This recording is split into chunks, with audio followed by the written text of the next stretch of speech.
안녕하세요. 새롭게 하소서 진행하고 있는 주영훈입니다. 여러분의 구독과 좋아요, 우리 CBS와 이 많은 스태프들의 큰 힘이 되고 있습니다. 구독, 좋아요, 그리고 알람 설정까지 부탁드립니다. 안녕하세요. 새롭게 하소서 주영훈입니다. 안녕하세요. 안수지입니다. 안녕하세요. 송영길입니다. 오늘 히브리서 4장 12절 말씀으로 시작해 보겠는데요. 하나님의 말씀은 살아있고 활력이 있어 좌우의 날선 어떤 검보다 예리하여 혼과 영과 및 관절과 골수를 찔러 쪼개기까지 하며 또 마음의 생각과 뜻을 판단하나니. 정말 하나님의 말씀을 보면 어쩌면 이렇게 나를 보고 미리 예견하신 것 같아요. 전곡을 콕콕 찌르는 말씀들이 참 많은 것 같습니다. 맞아요. 어쩔 때는 네. 너무 나한테 맞춤형으로 다가오니까 네네네. 너무 깜짝 놀라는 게 말씀인데 네. 그래서 우리 크리스찬들은 말씀을 꽉 붙들고 있어야 되는 것 같습니다. 맞습니다. 예. 오늘 나오실 초대 손님도 이런 말씀과 관련이 있는 분이죠? 네, 이분은 어릴 때 일찍 아버지를 여의고요. 집안 네. 형편이 너무 어려워서 소망을 잃었다가 말씀이 꽉 꽂히면서 인생이 180도 달라진 그런 분입니다. 네, 옆집 프로그램인 올포원의 인기 강사이신 이상갑 목사님이십니다. 어서 나오세요. 안녕하세요. 안녕하세요, 목사님. 안녕하세요.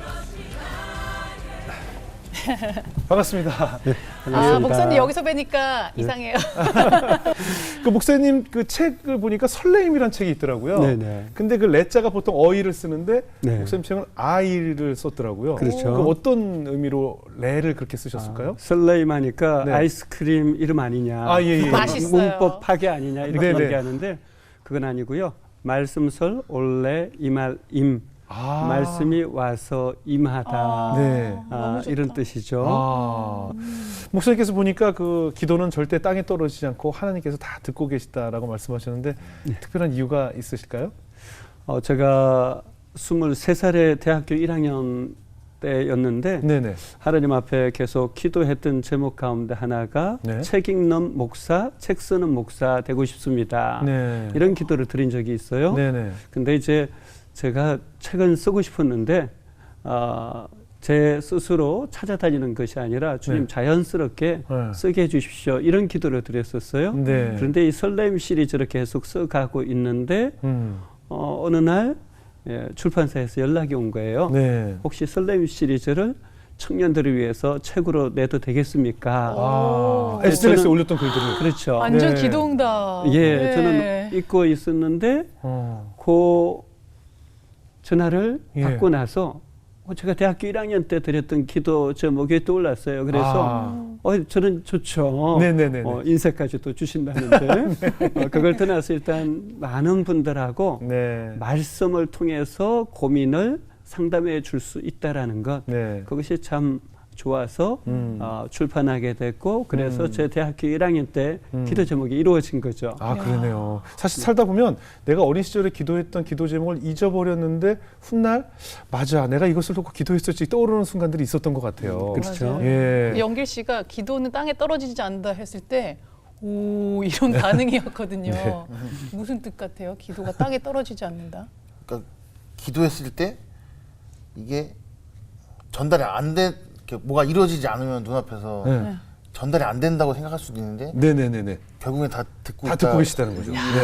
다 듣고 우등생이야. 계신 거예요. 그러니까 네, 하나님께서 이렇게 땅에 버리시는 기도는 없다는 뜻이죠. 맞아요. 다. 우리는 잊어버려도 하나님께서 다 기억하고 계시다는 그런 뜻인 것 같아요. 목사님도 이제 인생을 돌이켜 보면 굉장히 중요한 순간 순간마다 하나님의 말씀이 이렇게 목사님의 인생을 좀 이끌어 오셨다고 하셨는데 어떤 말씀들이 우리 목사님의 인생에서 큰 영향을 끼쳤는지 저희가 한번 말씀을 좀 준비해봤습니다. 네. 첫 번째 말씀부터 한번 보겠습니다. 첫 번째 말씀. 유명한 말씀이죠. 네. 시편 23편입니다. 네. 여호와는 나의 목자시니 내게 부족함이 없으리로다. 그가 나를 푸른 초장에 누이시며 쉴만한 물가으로 인도하시는도다. 내 영혼을 소생시키시고 자기 이름을 위하여 의의 길로 인도하시는도다. 내가 사망의 음침한 골짜기로 다닐지라도 해를 두려워하지 않을 것은 주께서 나와 함께 하심이라. 주의 지팡이와 막대기가 나를 안위하시나이다. 우리가 굉장히 크리스찬들이 좋아하는 말씀이잖아요. 네. 이 말씀이 목사님 인생에 어떤 영향을 끼쳤나요? 사실 제가 고등학교 들어가기 전에는 교회를 다닌 적이 없었습니다. 네. 그런데 고등학교 1학년 때 너는 누구냐? 네. 이 질문이 눈만 뜨면 사라지지를 않는 거예요. 아, 사춘기 때요? 예. 네. 1년 동안 고1 때 계속해서 이 질문이 네. 떠올랐습니다. 그래서 제가 고2 때 자진해서 교회를 찾아갔어요. 예, 예. 교회를 다녀보고 싶고 네. 하나님이 계시면 정말 믿고 싶은 마음이 들어서 네. 교회를 찾아갔지만 1년 동안 하나님은 여전히 믿고 싶었을 뿐이지 실제로 믿어지지는 않았습니다. 네. 그러다가 이제 고3이 되었을 때 여름 방학 때였는데 정말 마음 깊은 곳에서 하나님이 계시다라면 만나고 싶은 거예요. 네. 그래서 제가 주변에 물어봤습니다. 네. 어떻게 하면 하나님 만날 수 있느냐. 네. 그런데 제 마음에 가장 와닿았던 것이 금식 기도를 하면 네. 하나님께서 빨리 만나 주신다. 저는 너무 빨리 만나고 싶었거든요. 정말 하나님이 계시다라면 이거 만나야지. 이대로 살 수는 없다. 네. 고3 여름방학 때 아주 결심을 하고 네. 제가 금식 기도를 10기를 했습니다. 10기. 예. 예, 예. 금식 기도하면 굉장히 좋을 줄 알았는데 아주 뭐 환상이 보이는데 닭다리 환상, 뭐 짜장면 환상, 이런 특히 환상. 제가 저 뒤쪽으로 지나가면 큰일 납니다. 예, 예. 중국집 뒷문 이런 데 그렇죠. 조심해야 돼요. 냄새. 냄새. 네. 예. 하나님을 만나지는 못하는 거예요. 예. 그런데 너무 이제 갈급하니까 교회에서 네. 마지막 날 예. 금요일 밤이었는데 네. 기도회 이후에 그냥 그 자리에서 기도하는 자세로 잠이 들었습니다. 네. 제가 기도하는 줄 알고 다 가셨는데 네. 사실은 잠이 든 거였어요. 네. 저 혼자 잠자다가 새벽에 깨었습니다. 네. 새벽에 잠에서 깨었는데 성전 안에 가득한 하나님의 임재가 느껴지는 거예요. 그러면서 처음으로 눈앞에 여호와는 나의 목자시니 내게 부족함이 없으리로다. 그가 나를 푸른 초장에 누이시며 쉴만한 물가로 인도하시는도다. 내 영으로 소생시키시고 자기 이름을 위하여 의의 길로 인도하시는도다. 마치 영화의 그 파노라마 필름처럼 쭉 지나가는 거예요. 네. 근데 더 놀라운 것은 뭐냐면 제가 그때를 전후해서 완전히 달라졌다라는 거예요. 정말 하나님이 그전에는 믿어지지 않았는데 네. 그날 이후로 믿어지는 거예요. 네. 그러면서 삶 자체가 그전에는 흑백 TV였다라면 네. 네. 완전 칼라 TV처럼 맞아. 삶 자체가 바뀌는 경험을 저는 그때 확실히 했기 때문에 네. 정말 그 시편 23편 나중에 찾아보고 알았지만 그 말씀을 통해 가지고 저는 깊이 그때부터 정말 하나님이 저의 목자가 되시고 네. 저는 그분의 이제 정말 양이 된 거죠. 예. 아니 그런데 그 사춘기 시절에 사실 그런 혼돈의 시기이기도 하고 가치관에 굉장히 그 혼동이 많잖아요. 그럴 때 어떻게 교회를 가게 되셨을까? 그런 질문에 대해서 답을 교회에서 찾으려고 했을까? 그게 또 궁금해요. 예. 제가 이제 아버지가 돌아가시고 나서 생활이 어려워지면서 네네. 중2 때 예. 자치 자생을 한번 추구해 봐야겠다. 이런 생각을 하면서 네. 어머니 제가 한번 신문 배달을 한번 해보겠습니다. 이렇게 허락을 받고 네. 신문 배달을 했었어요. 중학교 시절에. 예, 중2 때부터. 네. 그런데 신문 배달을 하는 곳 중에 예. 교회가 있었고 어느 권사님 가정이 있었습니다. 네네. 근데 교회에 들어가면 마음이 참 평안해졌어요. 근데 저는 교회를 다니지 않고 예수님을 믿지 않았는데 너무 힘들 때 교회 본당에 가서 아무도 없는 곳에 그냥 혼자서 제가 그때 알지 못하는 신께 막연하게 기도를 올려드렸었습니다. 네. 또 권사님 가정이 있었는데 참 특별했어요. 왜냐하면 여름에는 그곳에 가면 항상 그 주스 가루, 옛날에는 가루 주스 이렇게 타가지고 시원한 물과 함께 이렇게 주는데 냉수 얼음 띄워가지고 주스를 꼭 타주시고 겨울에는 군밤이나 고구마를 구워가지고 이렇게 꼭 주시는 거예요. 네. 또 신문 배달 요금을 직접 수금을 했었는데 네. 신문 배달료뿐만 아니라 덧붙여서 용돈까지 항상 주셨어요. 그러니까 제 기억 속에는 교회는 참 좋은 곳이다. 그 권사님을 또 보면서 예수님 믿는 사람들은 참 좋은 사람이야. 이런 것들이 제 마음속에 남았던 거죠. 전도하시는 거예요, 그런 게. 예. 너무 힘들었을 때 그 생각이 났고 네. 그래서 이제 제 스스로 교회를 찾아가게 된 거죠. 그 진짜 권사님 영향이 예, 큰 거예요. 믿는 사람이 네. 교회 다니라고 붙들고 얘기할 게 아니라 그럼요. 삶에서 그렇게 그럼요. 예. 삶에서 드러나는 것이죠. 와.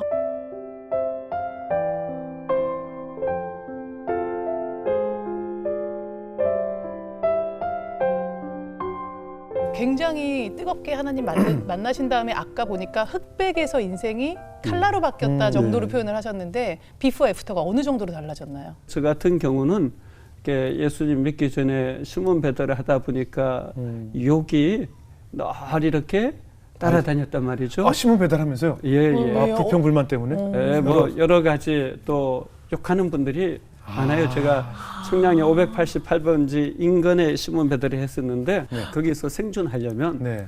같이 욕설을 이렇게 할 수밖에 없었죠. 그런데 네. 이제 예수님 믿고 나면서 제 삶에 있어서 그런 부정적이고 나쁜 어떤 어두운 부분들이 점점 사라지기 시작한 거죠. 예. 특별히 대학교 때 하나님께서 계속해서 회개 기도를 시키셨어요. 제가 잘못한 모든 부분을 기도할 때마다 떠오르게 하시는 거예요. 그러니까 저는 대학교 1학년 때부터 4학년 때까지 거의 매일 2시간에서 3시간씩 기도하고 묵상하는 시간을 가졌어요. 네. 근데 기도하면서 엎드리면 그렇게 눈물이 나는 거예요. 예. 그렇게 눈물 나면서 제가 잘못한 것을 일일이 다 기억나게 하시는 거예요. 네. 예를 들면 그런 거예요. 네. 기도하는데 어렸을 때 정말 게임으로 한 거예요. 이건 게임으로 한 건데 네. 전문적인 용어로는 도둑질에 해당하는 거예요. 근데 제가 어릴 때 당시에 가게터리 게임을 했습니다. 누가 가게터리? 들어가서 네네. 껌을 가장 많이 가지고 나오는가, 아이고. 누가 사탕을 가장 많이 가지고 나오는가 예. 했는데 제가 3번을 게임에 참여해가지고 2번을 우승을 한 거예요. 우승. 잘 터셨네. 근데 예전에 우리 어렸을 때 그걸 볼이라고 그랬거든요. 그렇죠. 볼이라고 그랬어요. 예. 네. 갑자기 아시죠? 기억이 예, 예. 납니다. 볼이라고 볼이 그랬어요. 머리 깐다 이런 표현을 볼이 많이 깐다고 했었던 것 그랬어요. 같아요. 목사님 예. 입에서는 제발. 갑자기 예. 생각이 예. 나네요. 친구가 주인 할머니 말 시키면 친구가 볼이 깐다. 네. 이런 거 그렇죠. 있었어요. 예. 예.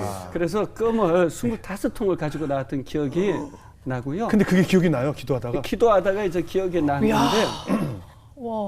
계속해서 회개 기도가 되는 거예요. 근데 기도에서 끝나는 것이 아니라 네가 가서 행동으로 용서를 구해야 된다. 이 마음이 사라지질 않았어요. 그래서 제가 이제 대학교 때 여름 방학 때 제 네. 고향을 갑니다. 네. 그래서 고향을 가서 그 식품점을 찾아서요. 예, 2 군데가 오래됐잖아요. 있었는데 네네. 한 군데 그 할머니가 네. 참 저를 아껴주신 분인데 예. 그곳에서는 제가 1,000원어치를 가지고 이렇게 나왔었는데요. 금액도 기억이 나요? 예.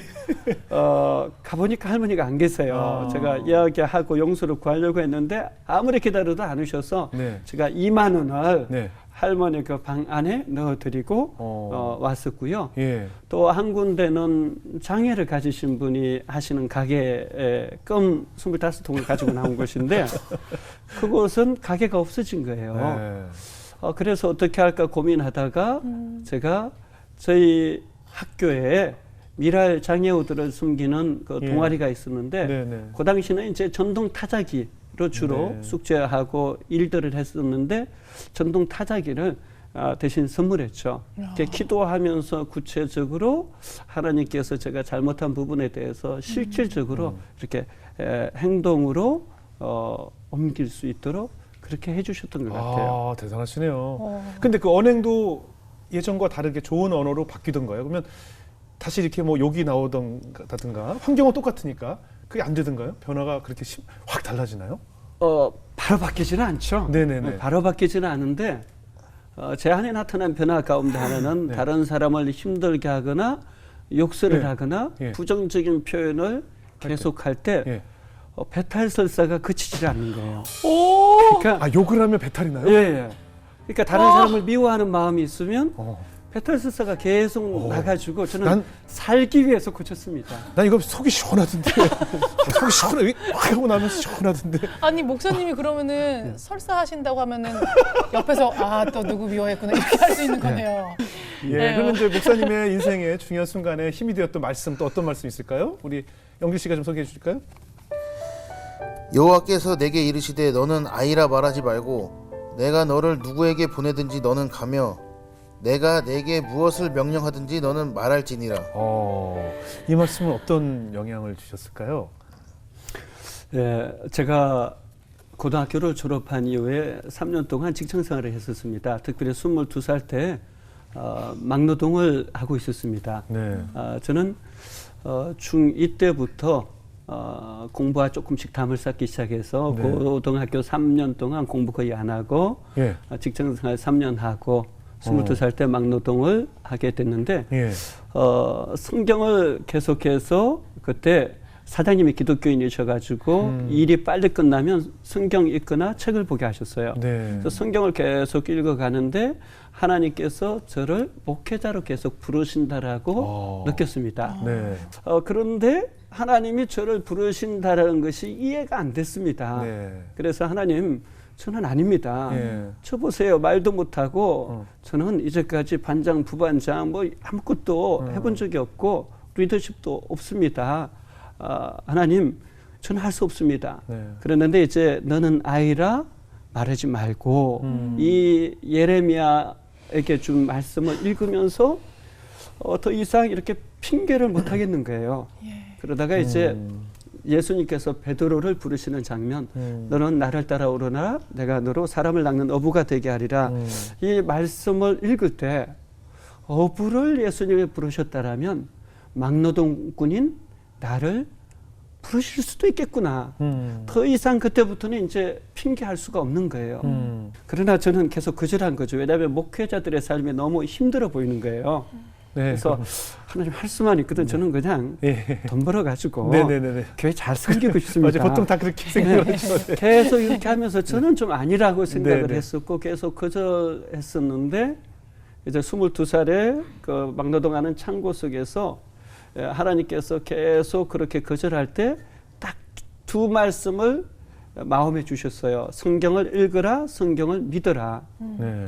그 말씀 가운데 이제 정말 하나님이 부르신 것이 맞구나라고 생각을 하기 시작했고 네. 또 베드로를 부르신 그 결정적인 장면에서 이제 저는 그야말로 두 손 두 발 다 들고 그때부터는 주님을 따라가기 시작한 거죠. 네. 그러나 뭐 계속 그 길을 벗어나고 싶어서 나중에 사실 대학 졸업하고도 2년 동안 다시 망설였습니다. 선교단체 가서 1년 있고 망설였는데 네. 피할 수 있는 데까지 피해보자 하다가 네.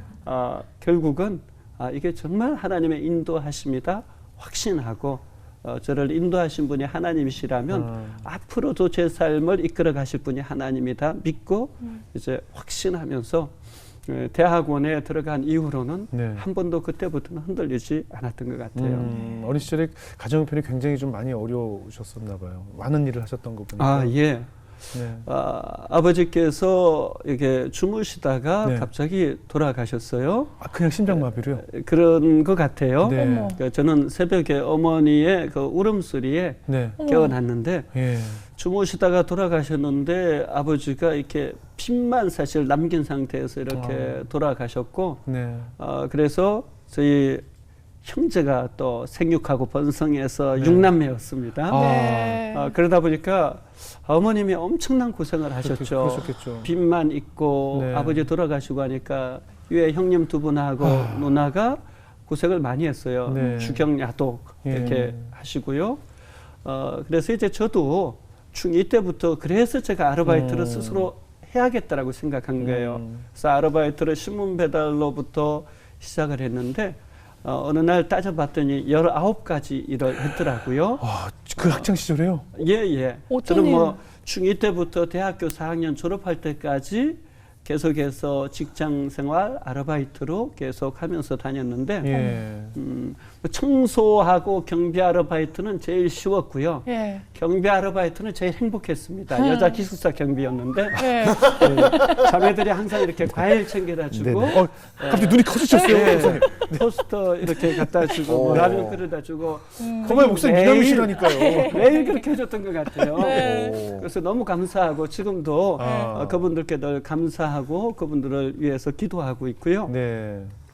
그 외에도 뭐 재단 보조, 미싱 보조, 또 제품회사 라인 작업, 또 제가 전자기기, 음향영상기기 자격증이 있는데 그래요? 그쪽 분야에 일을 하기도 하고 또 그 새 쫓는 기계, 올빼미처럼 생긴 새 쫓는 기계 만들기도 하고 제일 힘들었던 건 달력 공장 예.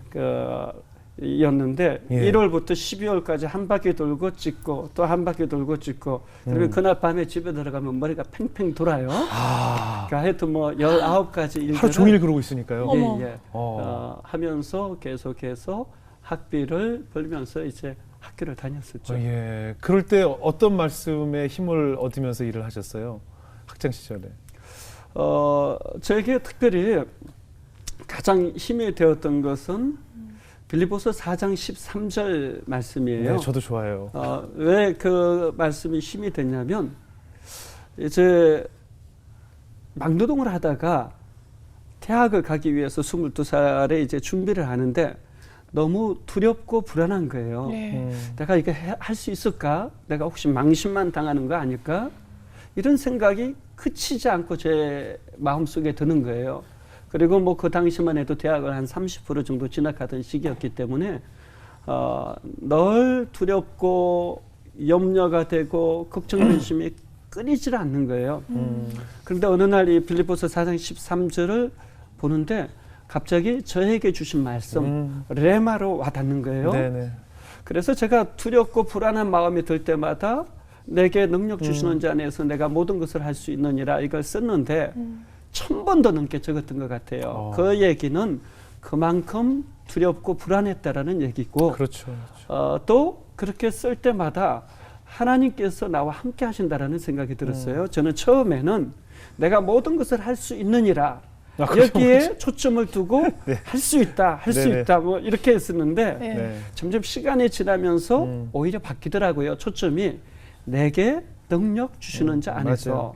상갑이에게 능력 주시는 자 안에서 이 초점이 바뀌면서 분명한 변화가 일어나는 거예요. 하나님, 저는 할 수만 있거든 대학 들어가기를 원합니다.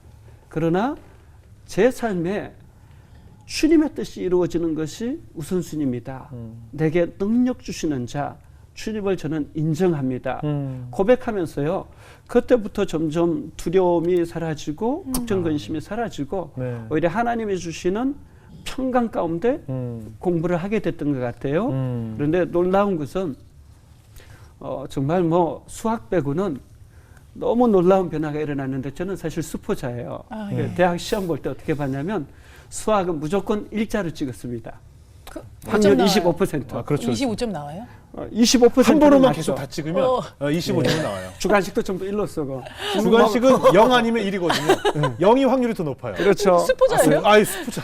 고민할 영이 더 필요가 많아요. 없었습니다. 네. 그런데 제가 10개월 공부하면서 네. 사실 거의 두세 과목 빼고는 다 요즘 말로 하면 1등급 점수가 나온 거예요. 그러니까 그 정도로 놀라운 변화가 일어났는데 그래서 저는 다니엘에게 지혜를 주셨던 하나님을 확신합니다. 네. 그래서 그때 이후로 저는 사역을 하면서 늘 성경 말씀을 읽고 공부를 하게 하죠. 예, 그래서 저 자신이 그랬고 하나님의 말씀에는 정말 변화시키는 능력이 있다라는 네. 걸 믿고 확신하기 때문에 네. 그렇게 권하고 있죠. 네, 정말 말씀을 통해서 목사님의 인생이 이렇게 확 바뀌셨는데 어떤 말씀이 또 힘이 되었는지 함께 보시죠. 하나님 아버지 앞에서 정결하고 더러움이 없는 경건한 곧 고아와 과부를 그 환난 중에 돌아보고 또 자기를 지켜 세속에 물들지 아니하는 이것이니라. 이 말씀은 목사님 인생에 또 어떤 중요한 역사를 만들었을까요? 예, 제가 이제 대학교 1학년이 됐을 때 네. 너무 그동안의 삶이 힘들고 하나님이 원망되는 거예요. 같이 공부하는 다른 친구들은 삶이 평탄하고 네네. 좋은 부모님 만나서 네네. 참 행복해 보이는데 왜 나는 중학교 2학년 때부터 지금까지 계속 이렇게 아르바이트를 하고 직장 생활을 하고 힘들게 보내야 되는가. 그러니까 아버지에 대한 원망도 생기고 그렇죠. 제 삶의 여러 무게에 대해서 너무 힘든 거예요. 그래서 막 불평불만하면서 막 하나님 도대체 왜 저를 이렇게 힘들게 하십니까? 막 기도했을 때 갑자기 마음속에 하나님께서 나는 내가 상처 입은 너와 같은 사람들을 돌보기를 원한다. 이런 마음을 주셨어요. 그 마음을 주시고 나서 성경을 읽어가는데 야고보서 1장 27절 말씀을 읽는데 참된 경건은 세속에 물들지 않고 또 고아와 과부를 돌본다는 그 말씀이 또 레마 제게 주시는 말씀으로 와닿는 거예요. 네. 그래서 제가 뭐 크고 거창한 일은 할 수 없지만 네. 보육원을 가서 섬길 수 있겠다. 그래서 이제 보육원을 찾아갔죠. 네. 찾아가서 사슴 꼴도 배다가 먹이고 네. 또 화장실 청소 시간이 지나니까 도서관 청소를 맡겨주셨어요. 또 그렇게 도서관 청소를 하게 되고 점점 시간이 지나면서 그곳에서 또 제게 아이들에게 공부를 가르치고 또 여러 이 아이들을 돌보는 그런 일들을 하게 하셨죠. 네. 참 감사한 것은 뭐냐면 이 아이들이 처음에는 마음을 열지 않았습니다. 네. 그런데 제가 이 아이들이 너무 마음을 안 열어서 원장님께 부탁을 드려서 일주일에 하루 이 아이들과 자기 시작했습니다. 그러니까 이제 다른 사람 다 돌아가고 나서 저는 도서관에서 네. 아이들의 이야기를 들어주고 상담을 하게 됐는데 어느 날 한 아이가 자기의 이야기를 하는 거예요. 네. 부모님이 돌아가시고 나서 큰 충격을 받고 네. 또 친척들에게 이리저리 왔다 갔다 하면서 상처받은 이야기들 탁구공도 아닌데 왜 그렇게 어린 나이에 상처를 받아야 하냐고 막 1시간 동안 이야기를 듣는데 제가 어떤 말도 할 수 없었어요. 네. 그냥 저는 계속해서 눈물만 계속해서 흘렸는데 그때 하나님께서 이 아이들의 마음을 열어주시고 치유를 해주신 거예요. 네. 그러니까 저는 그곳에서 오히려 아이들을 섬기면서 놀랍게도 이 한 아이의 마음을 열어가고 아이들이 변화되는 모습을 보면서 제 상처받았던 마음이 오히려 많이 치유가 된 거죠. 그 아이들의 모습에서 목사님을 발견하신 거겠네요. 그렇죠. 또 하나님께서 네. 오히려 제가 상처가 있었기 때문에 네. 이 아이들에게 그래도 위로가 되지 않았겠는가 네. 하는 생각이 드는 거죠. 네.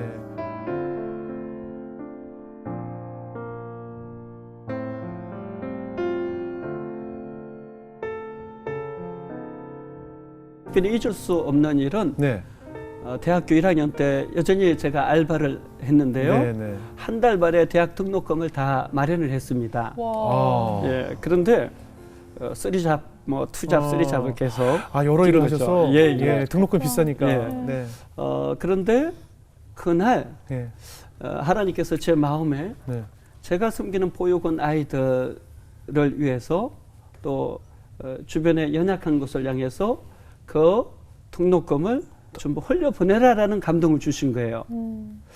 제가 이 감동에는 순종하기가 어려웠습니다. 저 같으면 그냥 못 듣죠. 그냥 그냥 네, 들려도 저도 사실 그냥 일어나서 나왔습니다. 근데 일주일 동안 계속 기도하는데 네. 그 감동이 사라지질 않는 거예요. 그래서 제가 실질적으로 제가 이렇게 외쳤어요. 네. 막 토요일 날 기도하다가 그 감동이 떠와서 네. 아니 우리 하나님 알바생 띵 뜯는 하나님이 아닐 텐데 이런 좋으신 하나님인데 하나님의 음성이 아닐 거야. 그렇죠. 그리고 나서 나사렛 예수의 이름으로 명하는 약한 마귀 사탄은 떠나갔죠. 사탄이 주는 생각이. 소리를 쳤죠. 3번을 기도했는데요. 감동이 오히려 사라지는 것이 아니라 3배, 2~3배로 올라가는 거예요. 그래서 제가 그때 깨달았어요. 이것이 하나님께서 나에게 주시는 감동일 수 있겠다. 그래서 이제 등록금 전액을 보육원 3군데와 미랄장애우 그곳에 전부 다 흘려보냈습니다. 네. 그리고 나서 사실 등록을 못했습니다. 네. 거기서 끝났으면 참 너무 힘들었을 텐데 네. 신학대학은 추가 등록 기간이 있어요. 네. 마지막 추가 등록 기간을 앞둔 주일날 네. 제가 섬기고 있던 교회 장로님께서 갑자기 저를 보시더니 상가평 혹시 등록했습니까? 네. 아니요. 했더니 장로님이 이렇게 말씀하시는 거예요. 제가 기도할 때마다 형제에게 꼭 등록금 한 번은 줘야 된다는 마음이 사라지질 않는다라고. 그리고 그 자리에서 등록금 전액하고 또 제게 책값까지 주신 거예요. 그 장로님도 사탄아 물러가라 계속 하셨는데 계속 그게 오셨구나. 저 목사. 그런데 정말 이렇게 아. 고역한 아이들을 섬기는 마음에 순종했을 때 하나님의 일하심을 경험했고요. 예. 그 후 4년 내내 경험하는데 예. 그런 일들을 4학년 마지막 학기 때는 또 제가 너무 힘들어가지고 네. 하나님 저 책만 실컷 보면서 좀 보내고 싶습니다. 이렇게 기도를 하고 네. 진짜 그 여자 기숙사 경비만 하면서 그게 그 일을 관둘 수가 없어요. 거기는 예. 남학생들만 안 들어가게 하면 실컷 책 볼 수 있는 자리거든요. 책을 보는데 페이지는 안 넘어가죠. 계속 한 책을 1년 동안 보시는 거죠. 거꾸로 들고 근데 그렇게 2달 동안 했을 때 네. 이렇게 거기서 벌은 돈이 제가 일기장에 써놨는데 일기장도 갖고 오셨어요? 67만 5천 원을 벌었습니다. 예. 네. 2달 동안. 예. 그래서 이제 제 마음속에 갈등이 있었는데 이거 11조 해야 되나 말아야 되나. 네. 신학교에 내는 것 어차피 하나님께 내는 거니까 똑같은 것 아닌가. 네네. 이렇게 생각하다가 결국 순종해서 11조를 6만 8천 원을 냈습니다. 어디다요? 교회에다가 예. 냈죠. 그런데 그날 바로 권사님이 제게 전화를 해서 만나자고 해서 만났더니 봉투를 하나 주시는 거예요. 네. 봤더니 68만 원이 들어있는 거예요. 그래서 이제 그 돈이 또 생겨서 머리끝부터 발끝까지 정말 전기에 감전된 듯한 이 경험을 했고요. 그 다음 날 네. 기숙사에 있는데 제 같은 학교 1학년 후배가 제 방을 찾아온 거예요. 형 무조건 예라고 하라고. 네. 알았다고 예라고 하겠다고. 그랬더니 형 내가 기도할 때마다 형에게 모자 공장에서 알바한 거 2달치 중에 1달치 형에게 하나님이 계속 주라는 마음을 주신다고. 제가 정말 울면서 기도했어요. 그 돈 받고. 네. 하나님 앞에 정말 울면서 이 형제에게 은혜를 갚을 기회를 달라고 네. 기도했었고 그렇게 7분을 통해서 일주일 만에요. 네. 등록금과 기숙사비에 필요한 246만 원이 다 채워졌던 또 그런 경험을 하게 아니, 됐죠. 그 68만 원 주신 권사님께서는 왜 2만 원을 어떻게 빼시고 보통 70만 원을 주시거나 60을 주실 텐데 너무 어떻게 정확하잖아요. 68만 원을 네. 주셨을까요? 아마 그 기도하시면서 네. 하나님께서 그분이 이제 재정을 같이 이렇게 담당하면서 섬기고 있었는데 네. 그 제 11조 봉투를 보는 순간 아마 하나님께서 그런 감동을 주신 것 같아요. 10배로 다시 내가 줬으면 좋겠다. 사실 그 분은 정말 기도 많이 하고 네. 하나님의 인도함을 정말 잘 받으시는 분이거든요. 네. 지금은 장로님이신데 정말 훌륭하신 분이죠. 이런 게 참 신기하잖아요. 네. 제 아내가 그 도데카라는 이름이 12제자라는 히브리어였어요. 제가 히브리어 사전에서 제 아내가 뭐 사업을 한다고 해서 상표로 도데카라는 이름을 상표 등록을 했어요. 예. 도데카를. 근데 가지고 있고 쓰진 않았거든요. 근데 저희 장인 장모님은 이제 불신자였다가 이제 전도가 돼서 교회를 다니시게 됐고 처음으로 교회에서 이스라엘로 성지순례를 가서 거기서 세례를 받으시게 된다는 거예요. 근데 이스라엘을 가는 여행 경비가 그 교회에 내야 될 돈이 330만 원이라는 거예요. 예. 그래서 저희가 보내드리겠다. 가서 세례도 받으시라 했더니 저희 장인 장모님이 아직까지는 믿음이 많지 않으니까 그 돈 있으면 내가 다른 데 가지 뭘 굳이 이스라엘을 가. 그래서 안 갈래. 손사래를 치시는 거예요. 그래서 가시라고 안 갈래 하고 있는데 어느 날 전화가 온 거예요. 기도 중에 도데카라는 이름을 자기가 사업을 해야 되는데 꼭 사용하고 싶은 분이라고 하면서 도데카라는 이름을 자기한테 팔라고 하는 거예요. 그 상표를. 그래서 얼마를 불러야 되지? 그때 그분이 제가 갖고 있는 돈을 다 드리겠는데 330만 원을 드리겠다는 거예요. 그래서 내가 아니 죄송한데 300만 원을 주셔도 되고 350도 있는데 왜 330만 원입니까? 그랬더니 330만 원이 전부예요. 그러시더라고요. 어머. 정확하게 여행 경비를 정확하게. 그래서 아버님께 설명을 드렸죠. 이거 저희가 보내드리는 게 아니고 저희는 그리고 상표 등록하고 잊어버리고 있었거든요. 근데 아버님 장인 장모님 여행을 앞두고 어떤 분이 전화 와서 330만 원을 주겠다고 하시는 거예요. 모르는 분이.